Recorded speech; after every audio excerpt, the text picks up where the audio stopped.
Hi guys! So today I wanted to talk about a little something called coffee. I know a lot of you that are dieting out there are probably pretty reluctant to want to give up coffee, pardon me. And I don't blame you. I don't want to give it up either, for sure.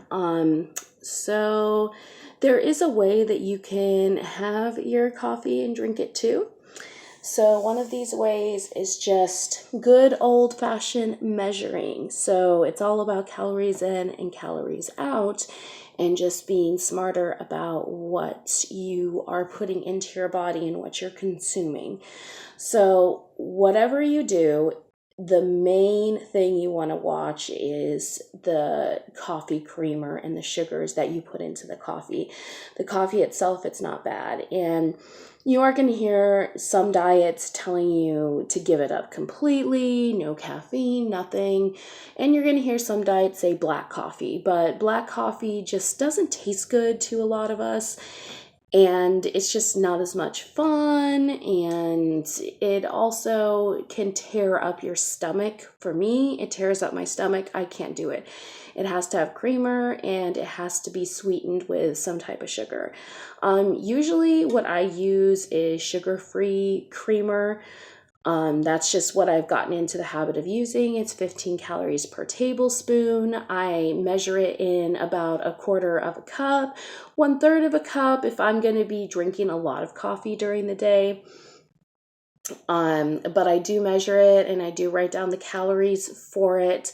So it can average 60 calories to like 120 calories for multiple cups of coffee throughout the day, not just for one. So today I don't have my usual sugar-free coffee creamer.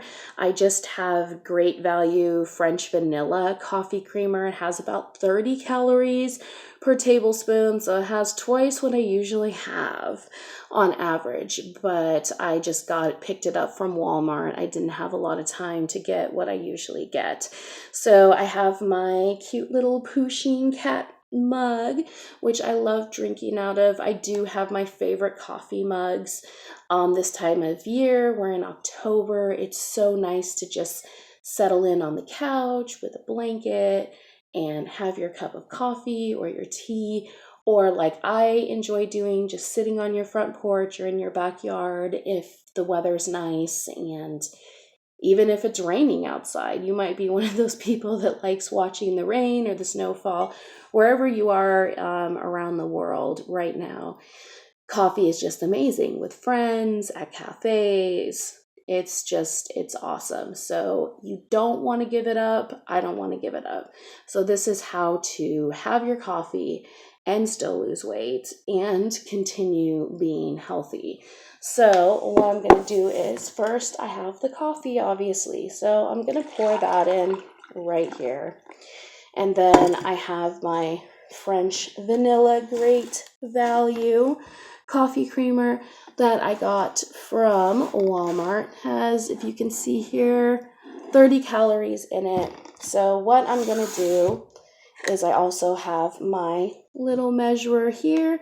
It's a quarter of a cup, so it depends on how sweet you like it. I can go up to 1/3. You can go up to a half if you want it really sweet, but just remember those are extra calories, so you should try and kind of wean yourself off the sugary coffee creamers, and also maybe wean yourself off of so much coffee creamer. So less is more.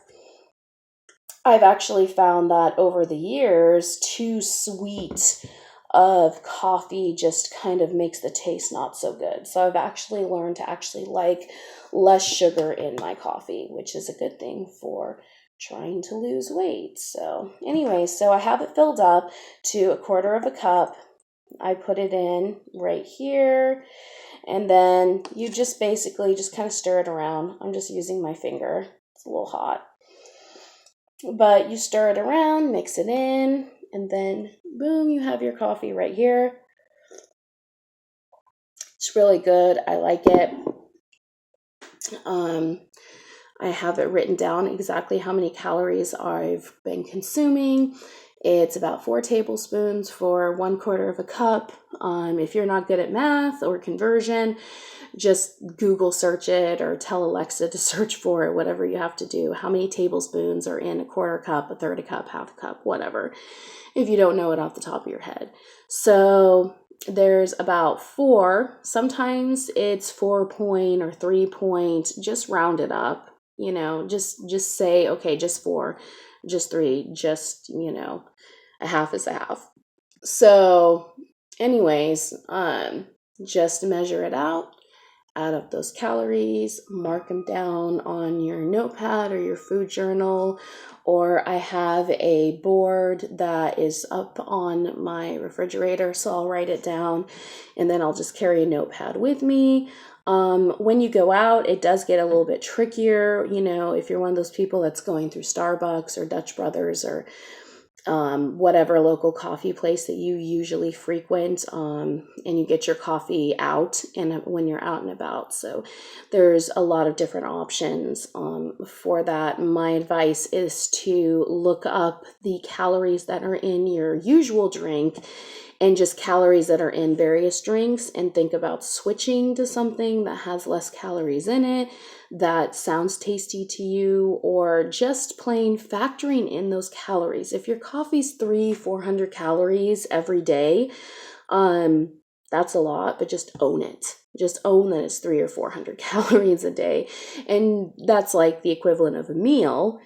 You could probably have a coffee and like half a bagel with a tablespoon or 2 tablespoons of cream cheese on it for, about maybe 180 calories, and then have your coffee for 120. And you're still coming out below what you would have in 1 cup of really sugary coffee. So just something to think about. It's a hard routine to get into. It's hard for me to start getting into it, but this is a good way to still enjoy your coffee and be able to go out and socialize with friends and have your favorite coffee drinks. So drink up, and thank you so much for your time. I'll see you next time.